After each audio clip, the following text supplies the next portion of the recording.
Hello, welcome to my YouTube channel. आज हम पढ़ेंगे आईयूडी। ये प्रेगनेंसी से बचाव करने का एक और अच्छा तरीका है लेकिन ये ओनली फीमेल्स के लिए ही यूज़ होता है।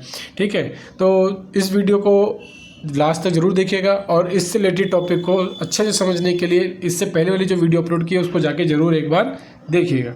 ओके, तो चलो हम चलते हैं आगे की तरफ। इंट्रा यूट्राइन डिवाइस, आईयूडी की फुल फॉर्म क्या है? Intra uterine device. This type of device place inside of uterus. ये कहाँ पे प्लेस मतलब कहाँ पे प्लेस होती है, मतलब कहाँ पे रखी जाती है? ये रखी जाती है इनसाइड ऑफ यूट्रस के अंदर। IUCD, intra uterine contraceptive device. इसका पूरा नाम है पीपीआईयूसीडी। पीपीआईयूसीडी का फुल फॉर्म क्या है? Post partum intra uterine contraceptive device. मतलब जो प्रेगनेंसी के बाद में मतलब प्रेगनेंसी के साथ प्रेगनेंसी 8 से 10 दिन बाद लगभग लगाई जाती है, उसे पीपीआईयूसीडी कहते हैं। Postpartum intra uterine device contraceptive device कहते हैं। आईयूसीडी के मेनली डिवाइडेड इनटू 3 टाइप। ये 3 टाइप में डिवाइडेड होती है। पहला आता है फर्स्ट जनरेशन। फर्स्ट जनरेशन के अंदर क्या होता है? It is a bio active inert device. It A bio active inert device that is a non hormonal, non chemical, non metallic and non medicated. ठीक है, एग्जाम्पल के लिए लाइपोज लूप जो एस शेप की होती है और मैक्सिमम एक्सपल्शन इसकी रेट होती है। फर्स्ट डिस्कवर आईयूसीडी कब हुई थी? 1965 में। इसकी जो शेप होती है वो कैसी होती है? रिंग टाइप की होती है, जिसका ग्रेफेनबर्ग रिंग है, जिसके टाइप में इसकी शेप होती है। ठीक है, आगे चलते हैं। दूसरा है second generation. It is a non hormonal, metallic and medicated device. ये नॉन हार्मोनल होती है, मेटेलिक होती है एंड मेडिकेटेड डिवाइस होती है। जैसे copper T7 first discovered copper T, ठीक है, जो डिस्कवर की गई थी कॉपर T380। इसके अंदर स्मॉलेस्ट साइज होती है, सिल्वर कोर होती है एंड कॉपर। इसकी जो शेप होती है वो टी शेप की होती है। इसका सरफेस एरिया 380 के लमसम होता है। फिर आता है copper T200 and copper T220, है ना, और MU कॉपर T375। फिर अगली है MU कॉपर T250। इसके अंदर कॉपर T380 जो होती है is also known as the freedom 10। इसको फ्रीडम 10 के नाम से भी जाना जाता है। ये प्रोवाइड करती है प्रोटेक्शन कितने टाइम के लिए? 10 ईयर्स के लिए प्रोटेक्शन प्रोवाइड करती है। फिर आती है थर्ड जनरेशन। थर्ड जनरेशन में क्या होता है? It is a hormonal metallic medicated device होती है and best and effective form of IUCD. ये इफेक्टिव होती है और बेस्ट माना जाता है and also effective against menstrual irregularity को अफेक्ट करती है, अगेंस्ट मेंस्ट्रुअल इरेगुलरिटी। ठीक है, फिर आता है माइरेला। माइरेला जो होती है 5 to 7 ईयर्स के लिए होती है। ठीक, और फिर आते हैं प्रोजेस्टेरोन आईयूडी और फिर LNG आईयूडी जो 10 ईयर्स के लिए होती है।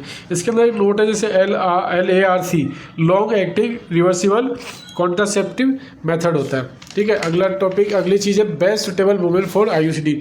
वुमेन के लिए बेस्ट आईयूसीडी कौन सी है? मतलब आईयूसीडी बेस्ट सुटेबल की जाती है प्रेगनेंसी को रोकने के लिए आईयूसीडी, जिसके अंदर ये नॉन प्रेग्नेंट होती है, मिनिमम 1 चाइल्ड जो चाहते हैं उनके लिए होता है, जो मोटिवेटेड होते हैं, absence of ectopic pregnancy history होती है and willing to check tell and married with non monogamous relationship. And फिर आता है मैकेनिज्म ऑफ एक्शन। ठीक है, सर्वाइकल, इसकी जो शेप आप देख रहे हो ना बीच में रेड लाइन में, वो टी शेप होती है। ठीक है, कॉपर टी की जो शेप होती है वो ये होती है ना, और साइड में जो रेड में देख रहे हो आप एम्पुला लिखा हुआ है।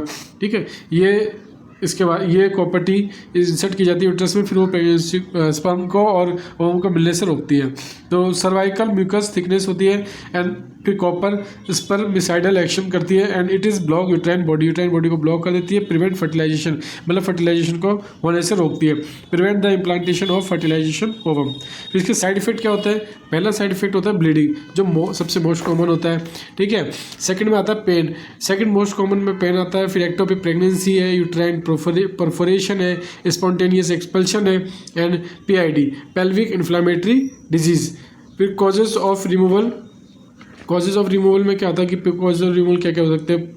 वही मोस्ट कॉमन पेन हो गया, ब्लीडिंग सेकंड मोस्ट कॉमन में आ गया। कॉन्ट्राइंडिकेशन क्या क्या होते हैं?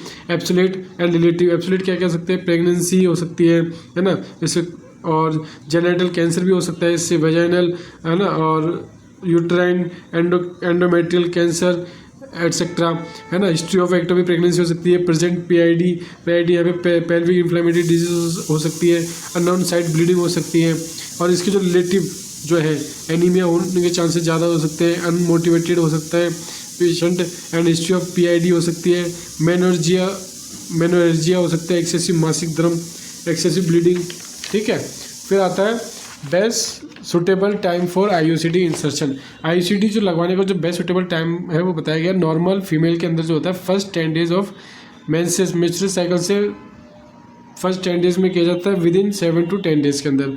और फिर आता है within 1 week of section of menstrual cycle, session of menstrual cycle के अंदर, because that time cervical OS open हो जाता है इसका जो है ना।